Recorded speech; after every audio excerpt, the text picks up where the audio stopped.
to the already not yet. Well, it would seem it's time for a refresher, because DC never seems to get the message.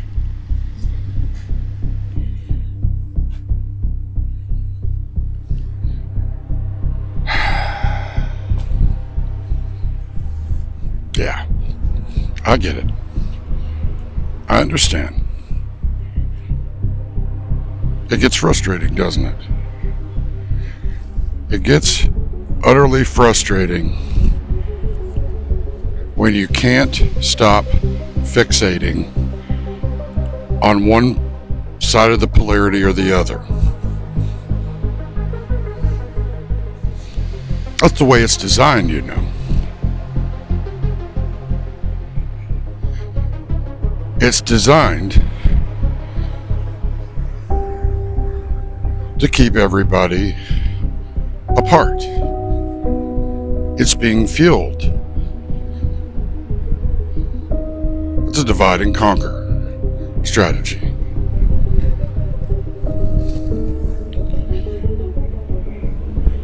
You know, there's a point in time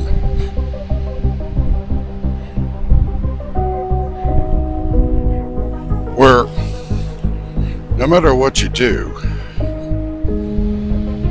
no matter how hard you try to avoid it, you will reap what you sow.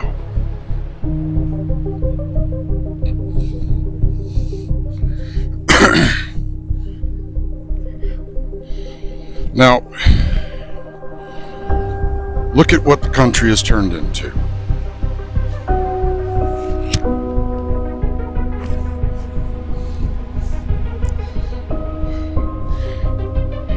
You live underneath a layer, an overshadowing, if you will.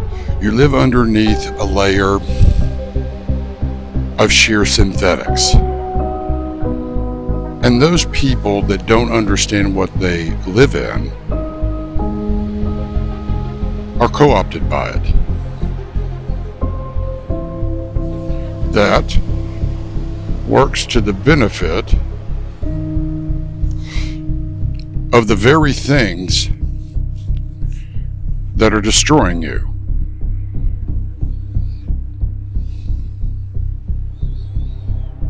Now, you can deny that as well. You're free to do so.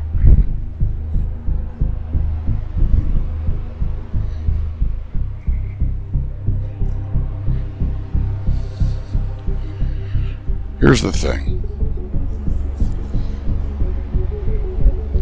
You have two completely opposite worldviews going on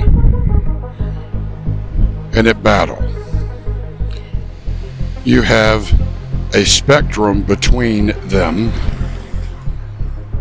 going out from the middle, and the middle being one, and then the polarities being another. Now notice that I said the polarities are another. There isn't three competing worldviews.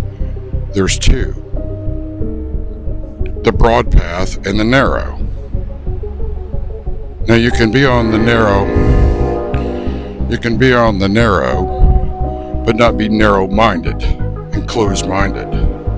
The irony is those on the other side accuse one another of being narrow-minded and not willing to hear anything. But in fact, that's what they both have become. The further out you go to the polarities. They're actually exactly like one another. Except one plays the secular and the other plays the theocratic or religious. But there's a mixture of people in both that don't believe in anything except what they want.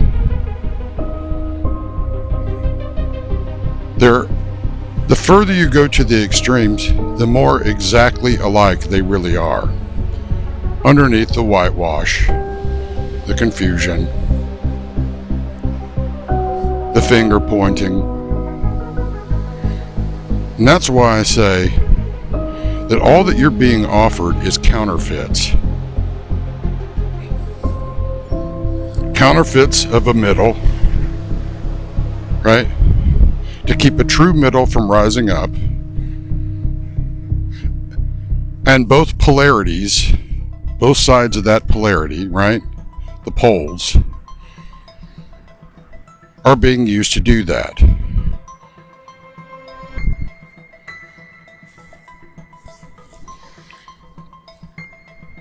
So in a sense, whether you realize it or not, the further out you are on one side or the other politically, ideologically, or what have you, the more you're actually becoming an enemy to us.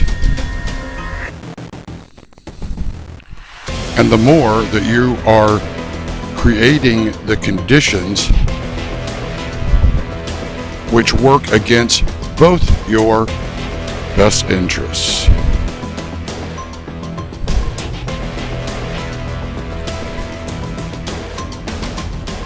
I've watched your pendulum swing back and forth for 51 years.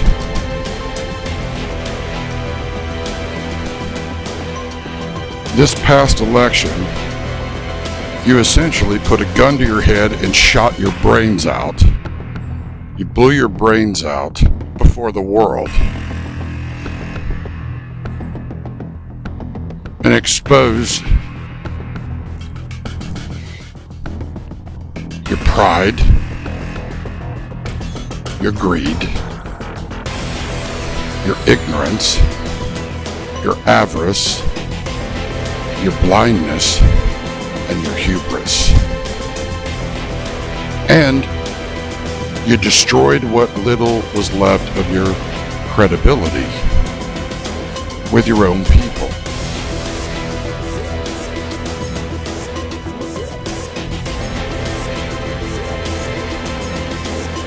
How do I know that? Do you think the people that did vote for the left actually give a damn about the left? They don't. They just didn't want the right.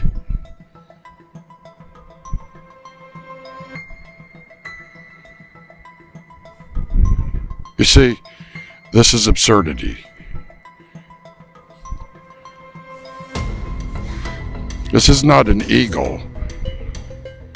It's a trampling down.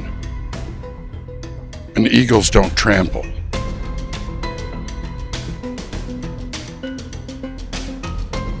What you have done in your fear, in your pride, in your confusion, is trample down the very people you need to remain a viable nation.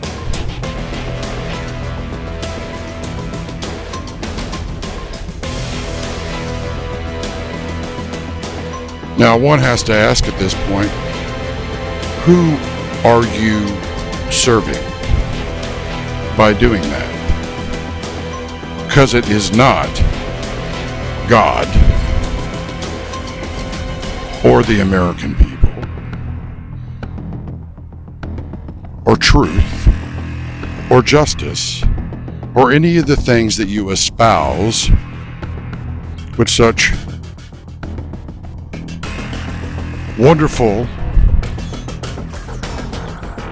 and hopeful language, because your words have no weight, and they have no weight because they're just words with a vacuum behind it.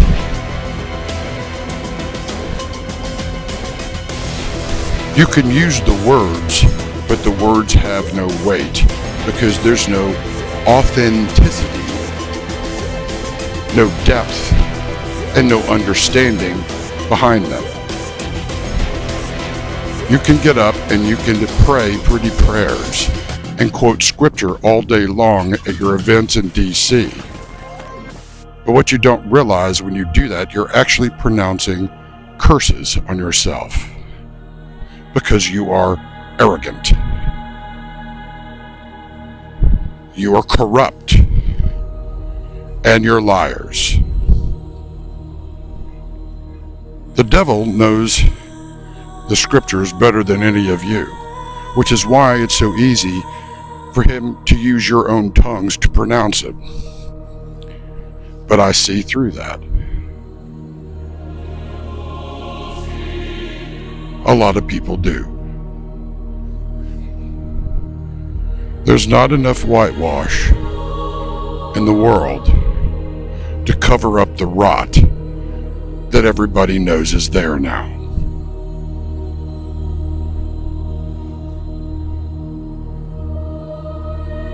You are addicts.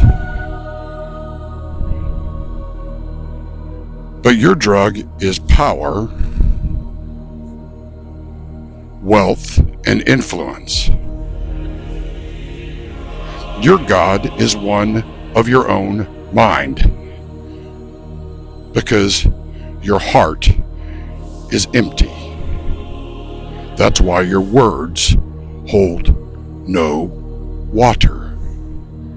They are like spewing empty clouds that never bring rain in a drought.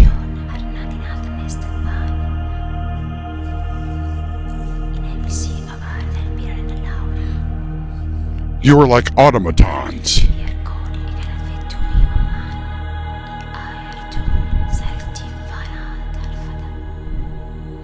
You do not see your duplicity and hypocrisy, and you do not comprehend the consequences thereof for continuing to engage in it.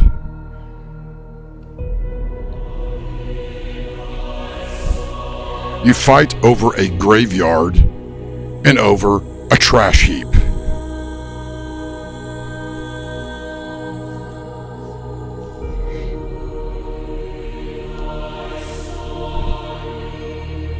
You do not know what time it is. You cannot discern the signs and the seasons. Yet you want to rule over people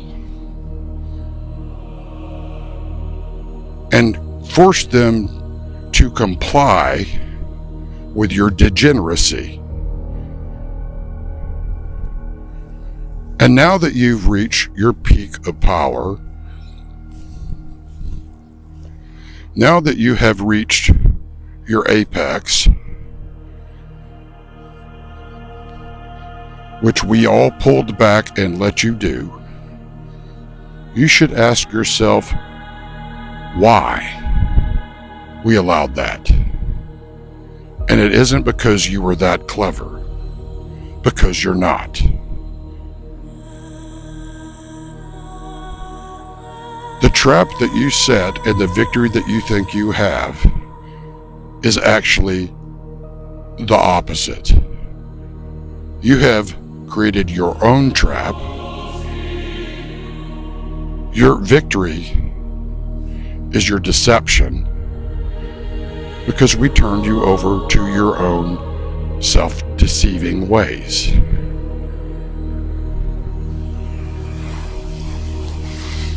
That means at any time we can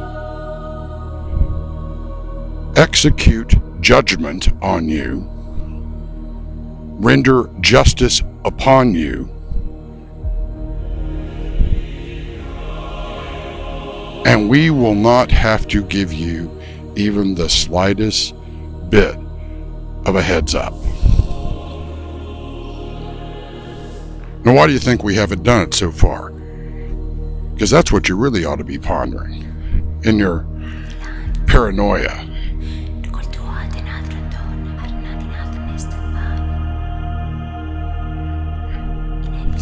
You see, that's what's really going to torture you and eat you alive, is the not knowing.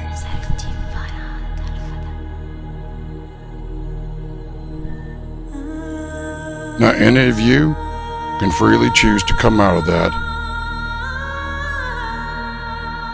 anytime you want. The question is why you hate that.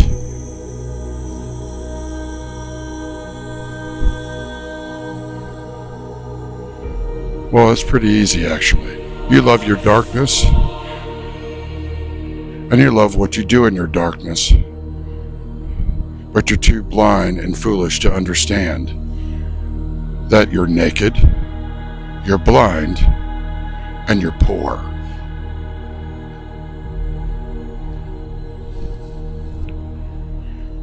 And you're also doomed.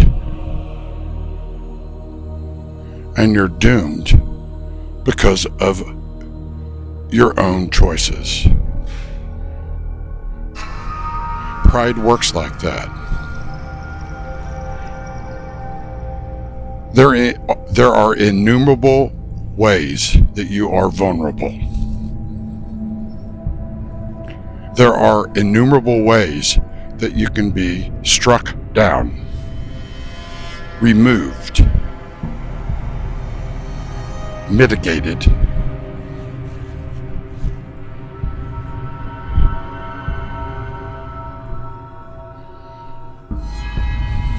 but you can't see that, and you're drunk in stupor.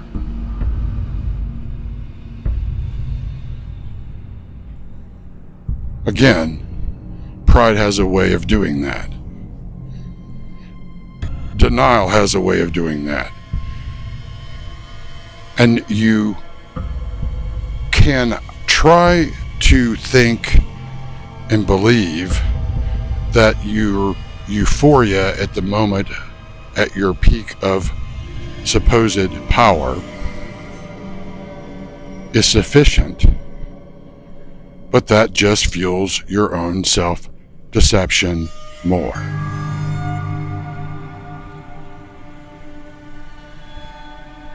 You are a blink of an eye away from uniting permanently and eternally with your shadow in the dust of the ground.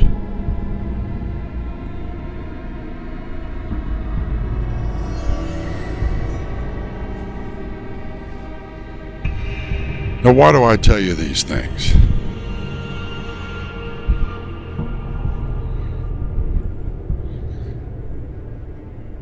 If I wanted to see that happen, why would I spend the time doing this?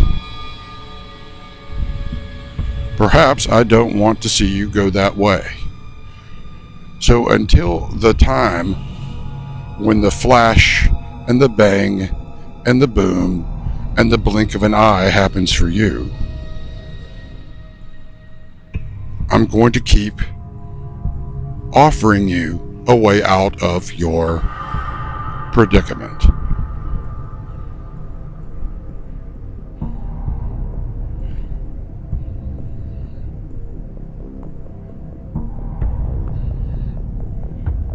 You know, one of the things that's amazing as I've observed is that when I observe a pattern of an individual or group of individuals or nation that never takes responsibility for their own actions, and they are constantly blaming them on others and unwilling to see the error of their ways, which means they are unteachable. And I see that pattern over and over and over again. You know what that says to me? Pride. And pride comes before the fall. There is a reason why I have warned you. All will be humbled or humiliated. Which one are you?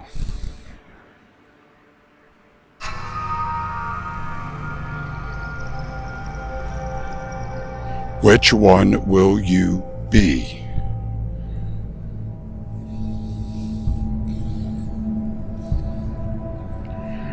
I have said over and over and over, you cannot heal this nation or continue to divide this nation and remain unscathed in either paradigm.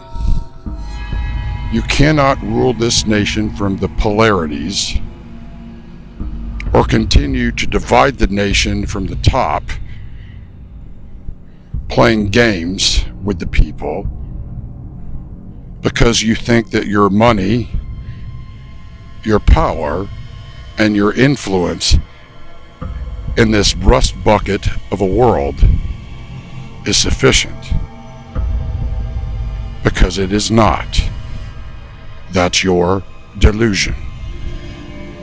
And that delusion is born of your pride.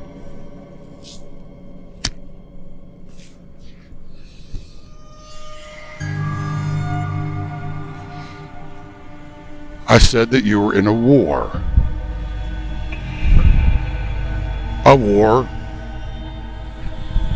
that affects everyone. And there are only 3 kinds of persons in a war: soldiers, prisoners, and casualties.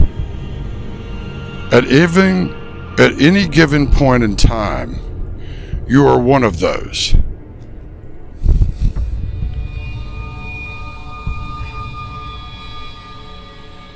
Which one are you? Which one are you going to be in your end state?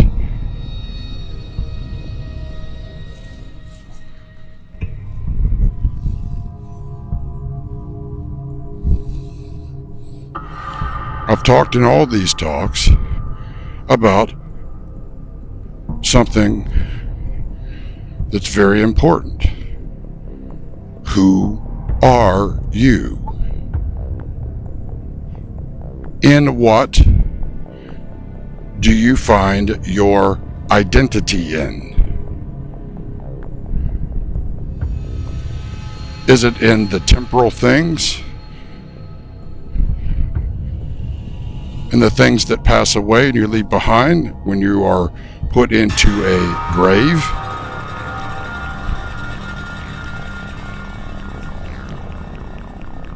Or is it in that which transcends and supersedes the temporary? Who are you?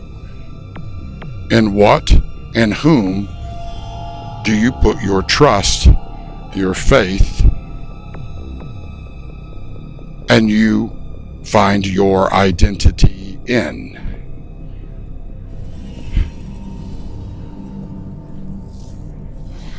This I can tell you, you will not find your identity, your true identity, one that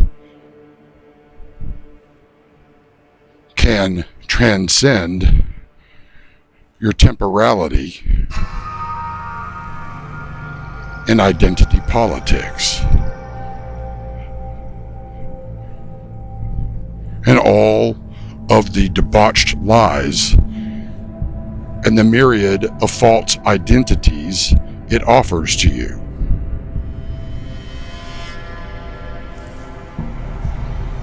But if that is your sole purpose for living, for your identity in one of those myriad of things, you are a pitiful soul and you are deceived. And you're being led to your slaughter.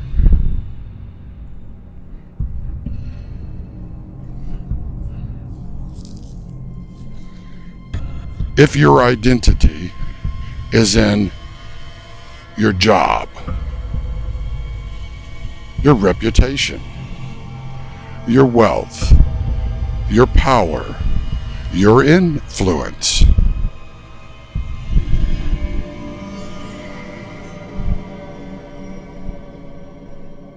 and you are in pride, You're doomed. You are living in your shadow. You serve a shadow. A shadow of the real that lies in the dust of the ground, where all of it will be buried, and you will leave it behind.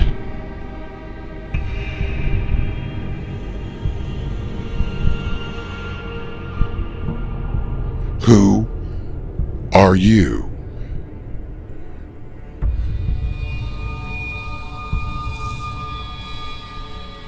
What do you serve?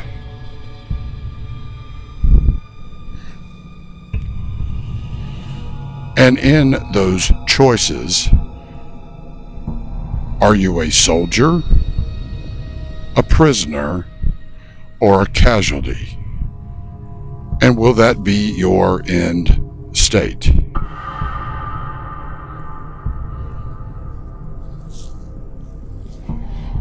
The lie will tell you it is, because the lie is dependent upon you being deceived to keep it alive. It feeds on you, which is why it deceives you and puts you in chains to itself.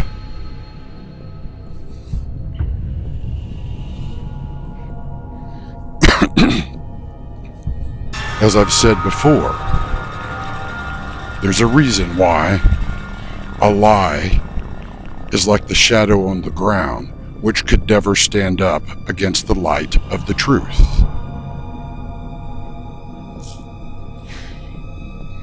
It is a metaphor that follows you every single moment of your temporary lives, reminding you of where all things temporal go to when their time has ended. The dust of the ground. And I also said to you that that shadow was cast into the dust of the ground because it cannot stand up to the light, and the light is what it flees from. You'll never see a shadow pointed towards the light. You'll always see a shadow pointed away from the light. So too it is in terms of the lie and the truth. The lie wants to make you think it is the truth, and the truth is a lie. It wants to give you a false peace and a false identity and a false security in itself,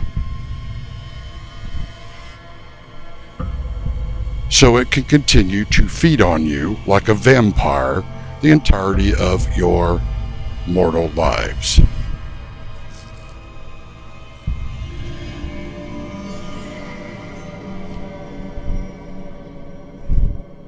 The world is a vampire. Smashing Pumpkins song lyric.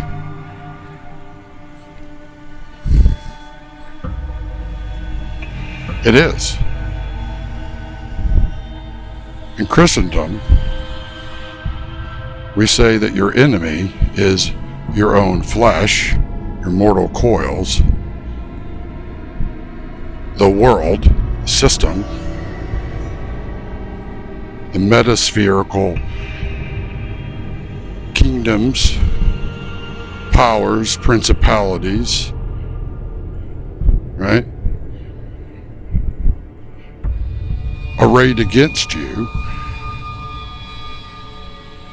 to deceive you, to enslave you, to devour you, to divert you, to divide you, and ultimately destroy you.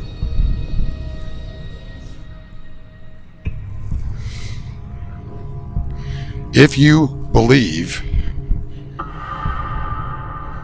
a lie, what I'm telling you will make your skin crawl. You'll probably feel very strong emotions towards what I'm saying and personally towards me.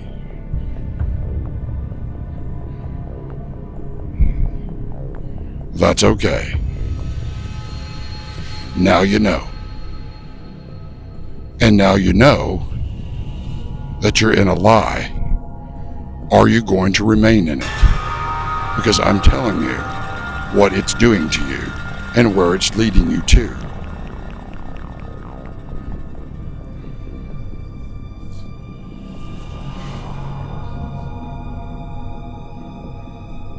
As it is for people, so too it is for nations.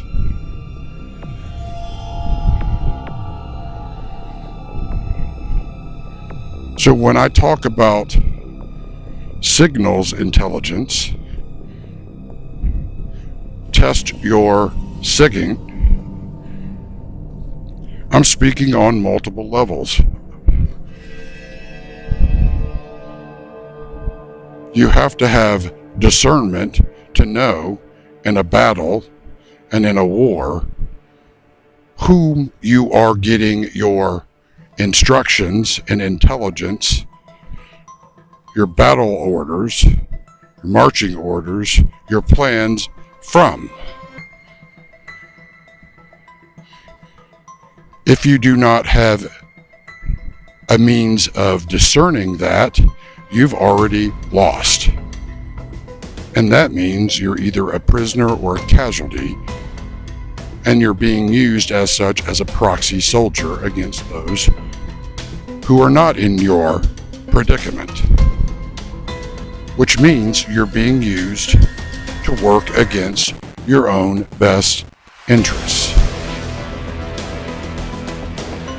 You're in a information war.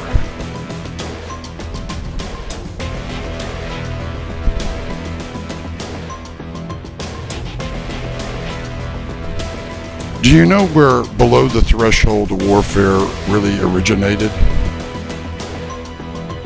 In spiritual warfare concepts.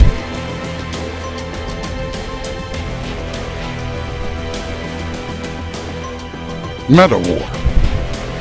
Beyond the threshold of your ability to create things, to perceive it and identify it and understand it. With your temporal mortal senses as well, or your mortal senses and intellects alone. It is beyond the threshold, the capabilities of those things to perceive. Because you're dealing with something beyond just the temporal. Though your enemy is locked in the temporal. That's why it needs to deceive you so it continues to fuel itself to fight the war against you.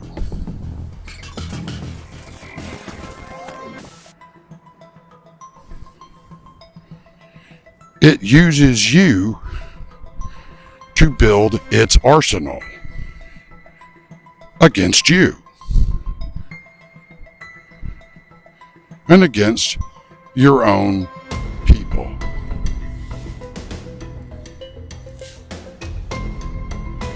You are in a war.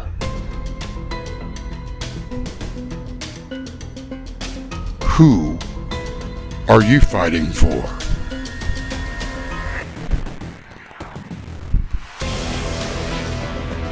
And how do you know?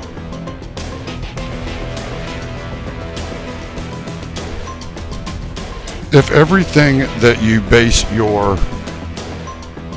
intelligence on, your planning on, your tactics and strategies on, are only in the perceivable, and you're blind to the greater war being fought against you,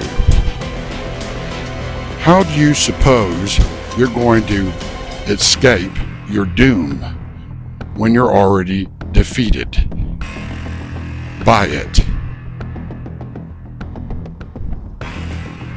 You know, the best thing the devil ever did was convince everyone he doesn't exist, right? Quote for a movie. Probably know the name of that movie. Usual Suspects.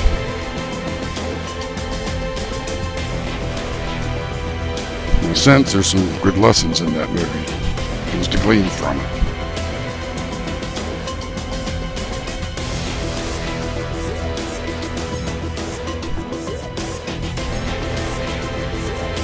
Likewise, I could say one of the strongest tactics your enemy uses against you is to convince you that there's no such thing as objective truth.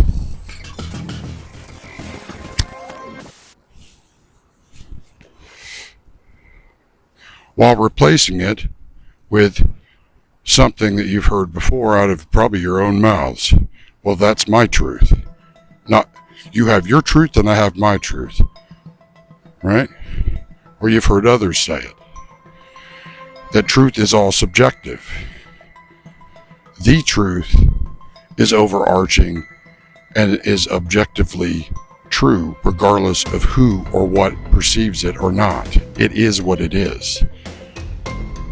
Your truth may have some factual truths in it, but it is incomplete.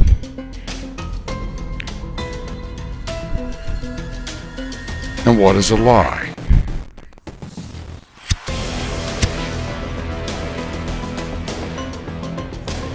Well, a lie is not the absence of truth. It's truth taken out of its originally intended context, misappropriated, misapplied, and misused to mislead. Because a lie is dependent upon the very thing it denies, the truth. And why does it do that? Pride.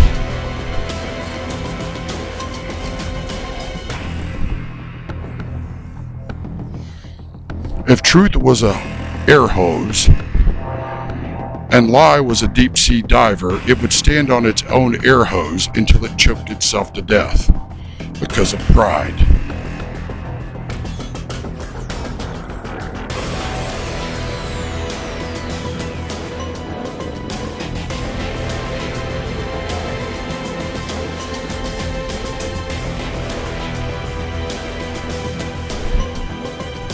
Ask yourself,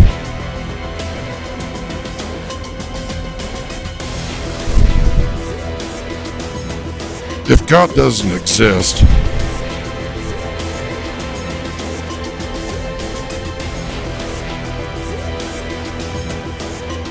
hold on 1 second, I'm going to let Life Flight go by.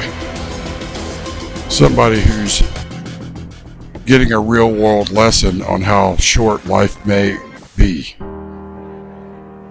and how quickly it could be put in peril. Sometimes not even through their own actions, through the actions of others. Okay.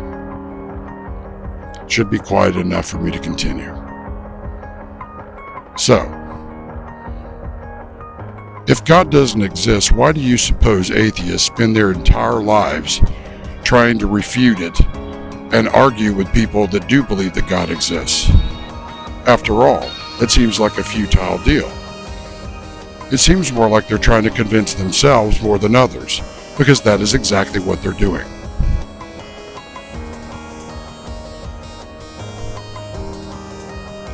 It's insanity, if something doesn't exist, to spend your entire life trying to refute something that doesn't exist.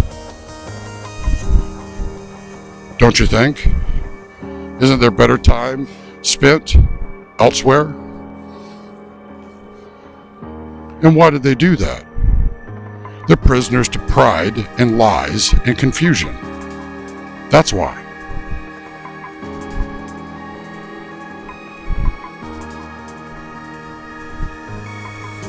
They have been deceived. Their minds have been scrambled. They are hostile to those that believe in something they think doesn't even exist.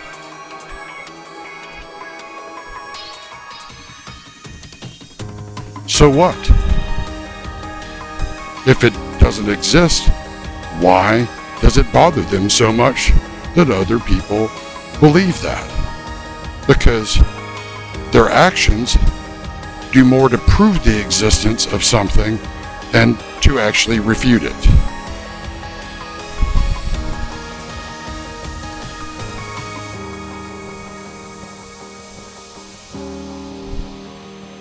Now that is an irony, is it not?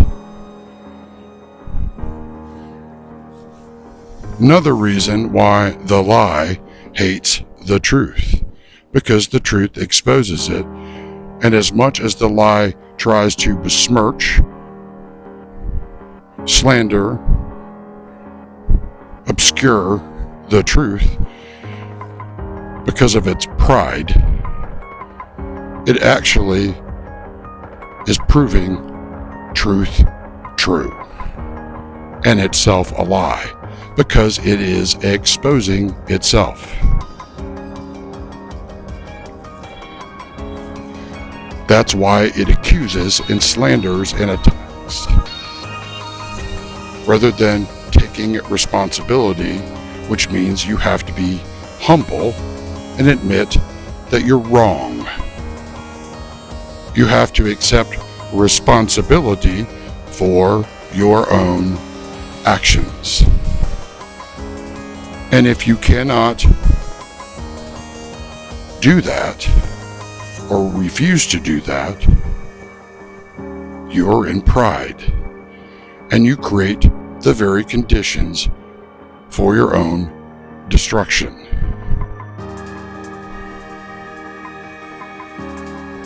Because you are denying the very reality that you're trying to actually co-opt and use.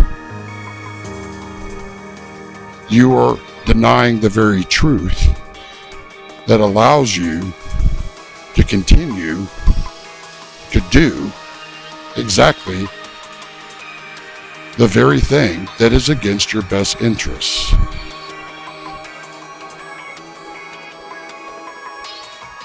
The truth doesn't need you.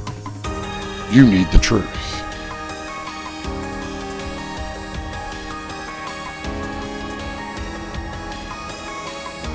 But it's hard to admit that when you're in pride, which is why you're a liar,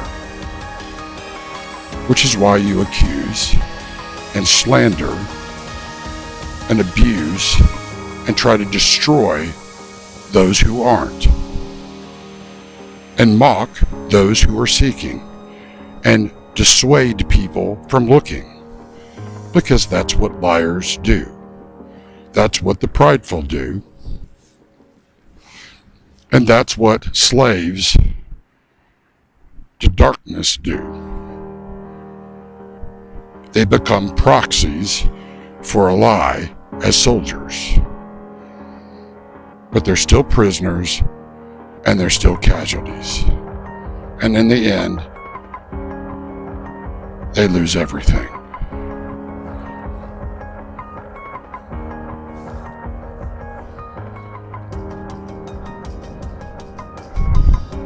So when you have a society that en masse chooses a lie,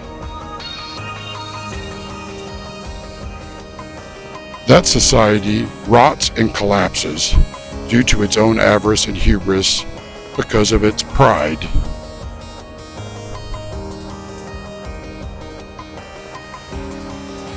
And pride breeds fear. It's ruled by fear. That's why they accuse, slander, attack, mock others. And what is fear? As I've said in every one of my talks, that kind of fear is false evidence appearing real. It is a lie. It is a deception. And what is war? Well, all war is deception. Is it not?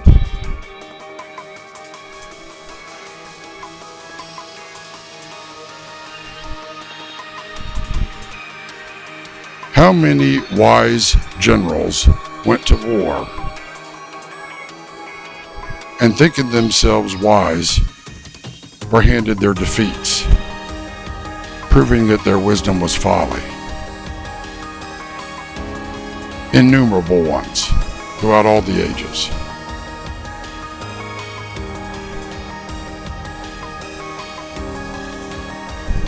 How many defeats wound up being a victory in disguise? How many victories wound up being the ultimate defeat in disguise? Well, I can think of one gigantic one in the last 2,000 years, and that was the crucifixion of Jesus. For 3 days, the powers of darkness, the lie, the father of lies, thought they had won.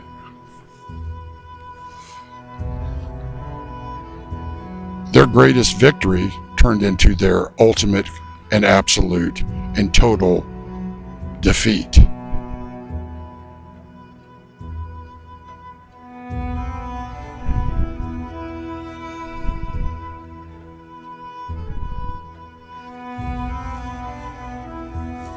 I told you the story of the 2 battles of AI.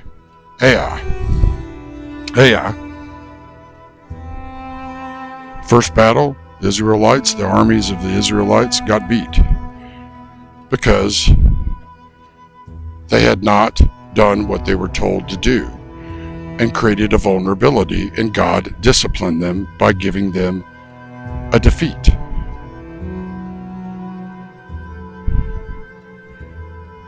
And when the second battle occurred, the defeat then was worked in their favor, handing them the ultimate victory over their adversaries, because their adversaries were in pride. That's an example of the sharp two-edged sword of truth, the Logos, the sword of the Word of God.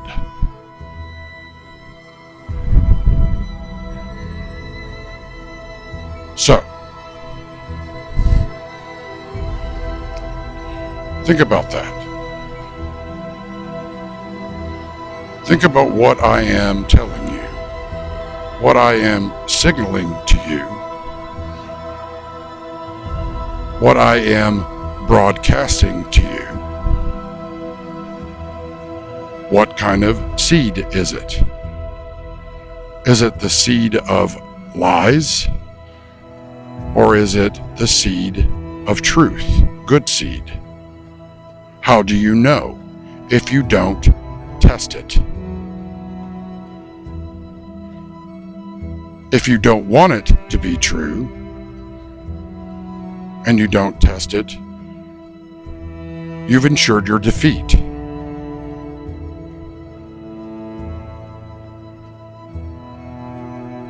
If you do think it might be true, or at least worth investigation, you might find, especially if you are in a place where there are areas of your life you've been defeated, you might see those defeats suddenly become the ultimate victories. But you won't know if you don't test it, if you don't investigate it, if you don't look yourself. Those in a lie will discount it out of hand and mock it. They're predictable. They're predictable in all they do, and they expose everything they do. They telegraph it. in their pride.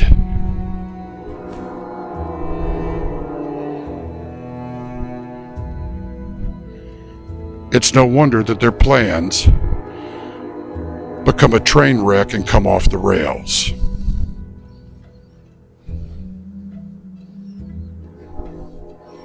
It's no wonder their lives are likewise.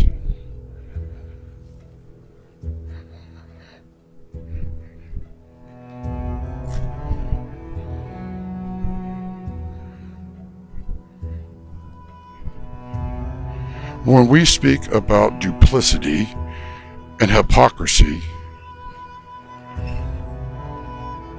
if I tell you I'm going to do X, Y, and Z, if you will put me into power and I do A, B, and C, I have deceived you.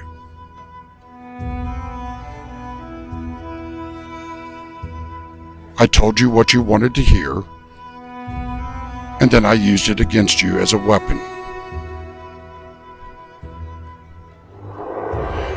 If I know you're a liar and I let you get into power so that your actions will expose you, you will tell me everything you're going to do, which you do, and you expose yourself and you build the justification for action to be taken against you. You build the case with your own actions, with your own hand, with everything that you do.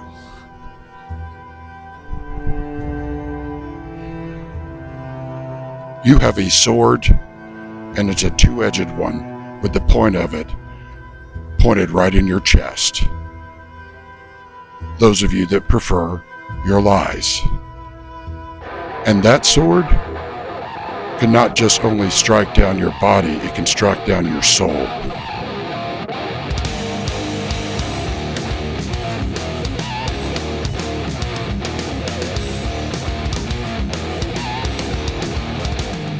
Now consider what I'm telling you.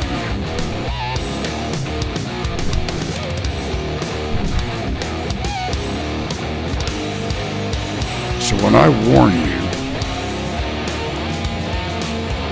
about continuing to act in duplicity and to follow your lies and your arrogance and your pride, and I warn you, they're not empty words. I am deadly serious. And you will create the very conditions to prove me right, and I don't have to do a thing. You'll do it for me.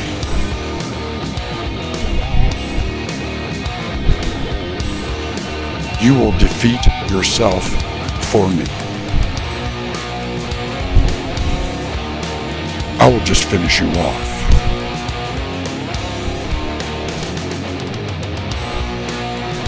Now, those of you who care about truth are struggling. Don't give up. Everybody struggles. The very fact that you're struggling shows how much your enemy is terrified of how close you are to being free.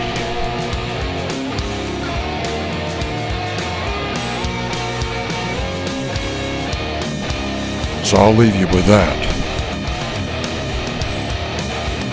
for the evening. Because as it is for people, so too it is for nations. Good night.